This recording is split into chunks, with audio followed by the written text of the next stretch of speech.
안녕하십니까. 박훈탁TV 2019년 12월 7일 이슈 방담 84회 방송입니다. 오늘도 KBS, MBC, SBS와 종편 방송이 보도하지 않는 중요하고 새로운 소식 전달해 드리도록 하겠습니다. 미국의 주요 중국 전문가인 펜실베니아 대학교의 아서 월드런 교수가 중국 공산당이 조만간 붕괴한다고 말했습니다. 시진핑의 친밀한 조언자가 월드런 교수에게 이렇게 말했습니다. 아서, 모두가 이 정치 시스템이 작동하지 않는다는 것을 알고 있어. 아서, 우리는 시후통에 도달했다. 여기서 시후통이란 막다른 길을 말합니다. 우리가 모르는 것은 우리가 취해야 할 다음번 조치인데, 왜냐하면 도처에 광산이 깔려 있고 우리가 어떤 조치를 취하면 엄청난 폭발을 일으킬지 모르기 때문이지. 월드런 교수는 미국이 가능한 가장 강력한 조치를 취한다면 중국이 곧 붕괴할 것이라고 말했습니다. 방송 시작하겠습니다. 구독 버튼, 알람벨 버튼, 좋아요 버튼 부탁드리겠습니다. 중국 공산체제가 붕괴를 향해 가고 있다면서 서방 세계가 붕괴의 낙진을 관리할 준비를 해야 할 필요가 있다고 펜실베니아 대학교 역사학과와 국제관계학과에서 가르치는 주요 중국 전문가 아서 월드런 교수가 에포크 타임스의 미국의 사상적 지도자 프로그램과 인터뷰에서 말했습니다. 월드런 교수는 중국 공산당이 쇠락의 길에 접어들었고 1991년에 붕괴한 소련의 뒤를 따라가고 있다고 말했습니다.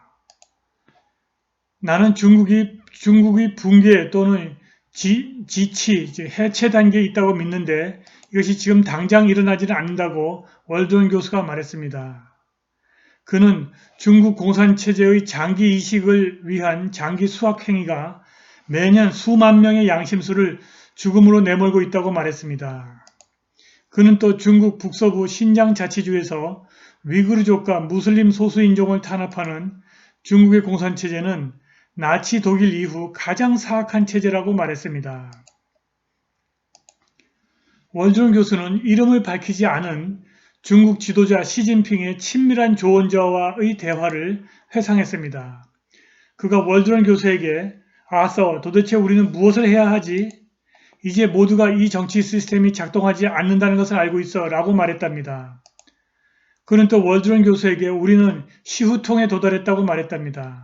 이것은 이 시후통이란 막다른 길, 데드엔드 스트릿을 말합니다.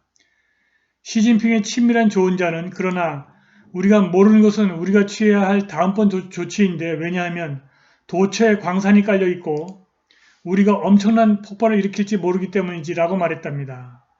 2020년에 중국의 공식적인 GDP 성장률조차 6%에 미달할 것이고 만일 중국의 GDP 성장률이 4.15%로 떨어지면 은행의 절반 이상이 파산할 것이라고 중국 중앙은행이 최근 발표했습니다. 은행의 절반 이상이 파산한다는 것은 중국의 금융 시스템이 완전히 붕괴한다는 뜻입니다. 관심 있으신 분들은 중국 중앙은행 GDP 성장률 4.15%이면 은행 절반 이상 파산, 공산당 붕괴 불가피, 이슈 방담 82회 방송 시청하시기 바랍니다. 월드런 교수는 중국 체제가 국내적으로 패망의 길에 접어들었음을 알고 있다면서 중국은 공산주의에서 벗어나는 방법에 대한 지식을 필요로 한다고 덧붙였습니다. 만일 1971년 키신저 국무장관과 닉슨 대통령이 중국을 방문하지 않았더라면 중국의 공산체제가 바로 그때 붕괴했을 것이라고 월드런 교수가 말했습니다. 그는 키신저와 닉슨의 중국 정책이 미국 외교정책사에서 가장 큰 실패라고 목소리를 높였습니다.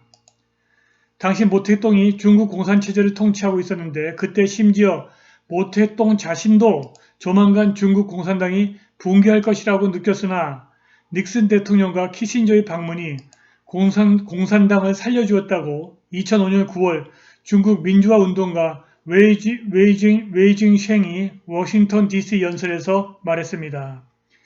미국의 정책 실패가 그 이후에도 계속 이어졌습니다. 카터가 대만과의 외교관계를 단절했고 1979년에는 중국과 대사급 외교관계를 수립했습니다. 또 월드런 교수는 2001년 중국을 WTO 세계무역기구에 가입시킨 것도 정책 실패라고 지적했습니다. 우리는 중국이 미국에게 배워서 민주주의를 시작하라고 중국을 가입시켰지만 그들은 그렇게 하지 않았다고 그가 말했습니다. 월드론 교수는 중국이 자유화를 하지 않았을 뿐만이 아니라 공산당 체제가 모택동 시절보다 더 강해졌고 더 조직이 잘 되어 있다고 덧붙였습니다. 그는 지금 미국이 대중국 무역과 연방기금 펀드를 포함한 대중국 투자가 무너지는 중국 공산당을 떠받치고 있다고 말했습니다. 만일 중국 공산당이 돈을 벌지 못하고 세금만 축내는 국영기업체만으로 살아야 한다면 완벽하게 다른 상황이 펼쳐질 것이라고 월드론이 말했습니다.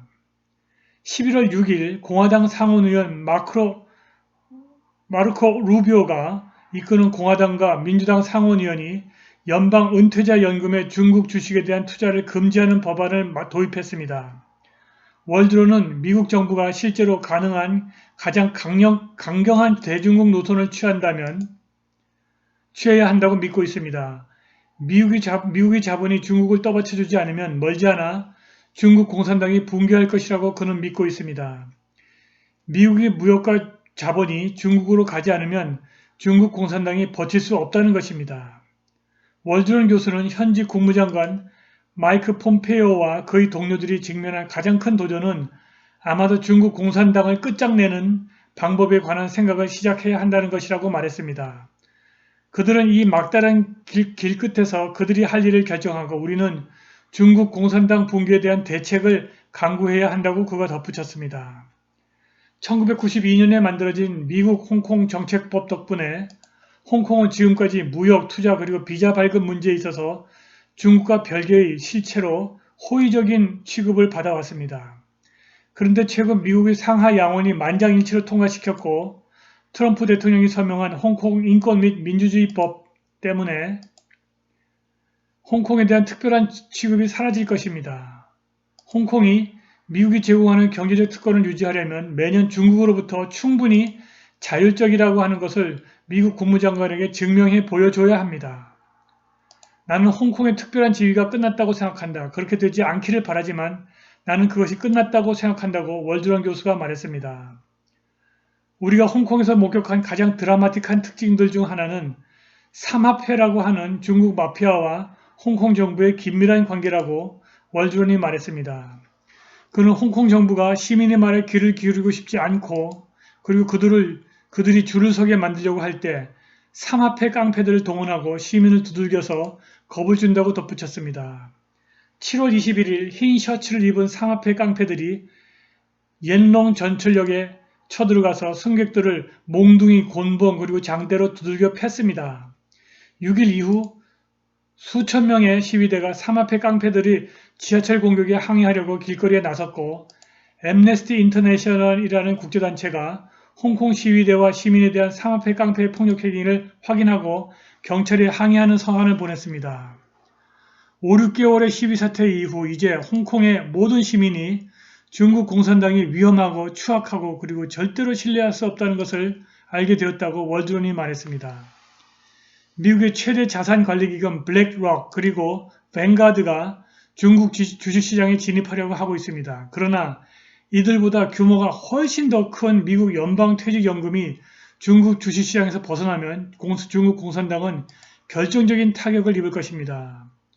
중국이 해외 자본의 70%를 들여오는 창구 역할을 하는 홍콩이 미국이 제공하는 특별한 경제적 특권을 잃어버리면 중국 공산당은 바로 붕괴할 것입니다. 중국 공산당이 조만간 붕괴한다는 월드론의 예측은 조만간 현실이 될 것입니다. 관심 있으신 분들은 12월 중국 붕괴 시작, 초대형 국영기업체 부도, 국영기업체 부도 도미노, 이슈 진단 82회 방송 시청하시기 바랍니다. 그리고 중국 중앙은행 경제붕괴 인정, 대규모 달러화 국채 발행, 붕괴로 가는 마지막 수순, 이슈 방담 81회 방송도 시청하시기 바랍니다. 오늘 방송은 여기까지입니다. 감사합니다.